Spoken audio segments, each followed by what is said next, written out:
کہ سب سے پہلے آپ کو یہ ماننا پڑے گا کہ اللہ سچا ہے۔ کیا نعوذ باللہ کوئی جھوٹ اللہ سے منسوب کیا جا سکتا؟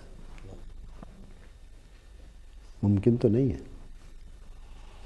اب اللہ یہ کہہ رہا ہے جس کو چاہوں بیٹے دوں، جس کو چاہوں بیٹیاں دوں، جس کو چاہوں دونوں دوں، جس کو چاہوں دونوں نہ دوں۔ ایتھارٹی نہ کسی ڈاکٹر کو اللہ نے دی، نہ کسی پیر کو دی، نہ کسی اور انسان کو دی۔ اولاد دینے کی، نہ دینے کی، بیٹے دینے کی، بیٹیاں دینے کی ایتھارٹی اللہ نے اپنے پاس رکھی۔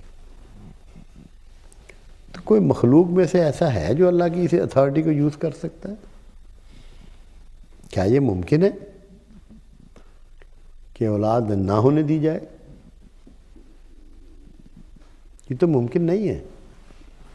اسی طرح رزق کا ہے، اللہ تعالیٰ کہتا ہے جس کو چاہوں غریب کروں، جس کو چاہیں امیر کروں، جسے چاہوں کشائش والا رزق دوں، جسے چاہوں ناپ تول کے دوں، جسے چاہوں تنگی والا رزق دوں، جسے چاہوں رزق میں دوسرے پہ فضیلت دوں۔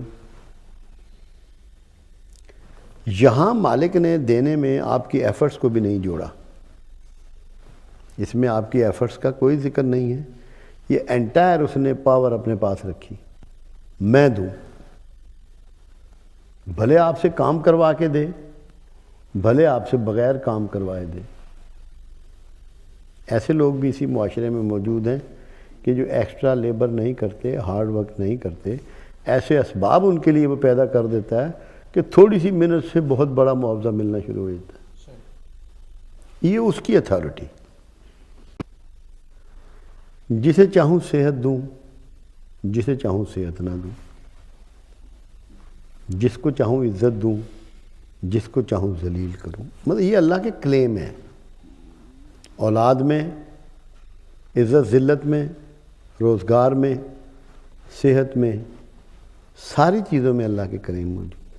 اب رشتوں کے لوگ بات کرتے ہیں، میں ان سے کہتا ہوں رشتے تو آسمانوں پہ طے ہوتے ہیں، اس لیے کہ اللہ نے روحوں کو دنیا میں بھیجنا ہے، تو بھیجنے سے پہلے وہاں لکھا جاتا ہے کہ یہ فلاں ماں باپ اس کے ہوں گے جن کے ہاں یہ روح جائے گی۔